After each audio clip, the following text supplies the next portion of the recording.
what does it mean when a person is said to be small? I think it's an important question.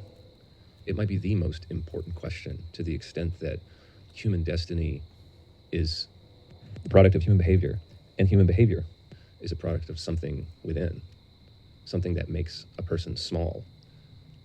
Is not this smallness the cause of much human tragedy? Perhaps all human tragedy, if we're excluding natural disasters, man-made tragedies. There's a smallness that motivates the causes of these things. So these small people, they're not small in the physical sense, but in the other aspects of being. There are hallmarks of this smallness, such as being easily offended, being petty, being greedy, cowardly, without principles, and lacking love. It's a smallness of the soul that's referred to, right up to the point of being soulless. Smallness of soul is a condition of restriction, a lack of expansiveness. It's a hemming of awareness into the belief in being responsible for the inner voice that screams ever for more security, more money, more power, more attention and adoration, more glory, more vengeance. Why do they need more? Because there's something missing in them. There's a void in them that the inner voice says will be filled with the acquisition of things and experiences.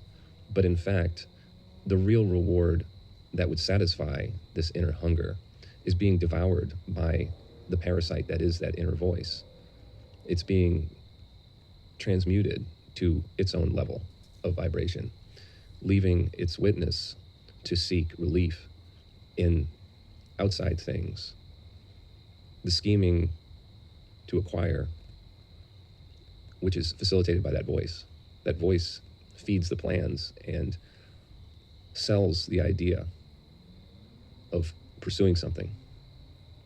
The opportunity cost of believing that voice is being small of soul, being consumed and constricted, and not knowing that that's the case. Because when the soul is not perceived, there's no belief that it exists. Its existence becomes a matter of faith. Some people don't believe in a soul. I recently saw a video title. I won't say I saw a video because I didn't watch it, though I may eventually. But the title was why the creator of that video no longer believed in a soul. It seemed preposterous, but it's really a confession that perhaps they have no perception of an inner life by virtue of the aforementioned constriction. The word soul is attributed to many things, but the one of which I'm speaking is the energy body, the vibration of which is palpable evidence of its existence, if only in perception. The perception of the energy body has consequence on behavior, because an ascendance of it in terms of vibration and position allows for a contentment that eclipses the product of what the parasite would promise. Though this energy body may be in no other way palpable than as a persistent inner atmosphere, it is imperceivable to the person who we refer to as small. Their energy body has been transmuted to the level of gross, of just emotions. They live in emotions because those emotions are constantly triggered by the inner voice that's at war with the way things are, always needing to change something.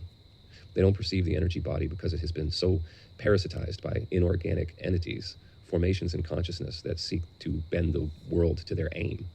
Their real aim is not that outcome of which they speak, but rather their procurement and transmutation of the energy that follows the attention that is garnered by the voice's rantings and warnings and desires.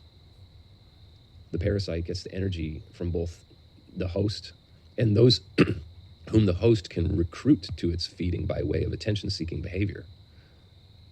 The soul is quite real if we're speaking of a potentially palpable, subtle body, the perception of which runs inverse to the seriousness with which the voice behind the inner narrative is taken, when that is believed to be the self and everything is taken seriously.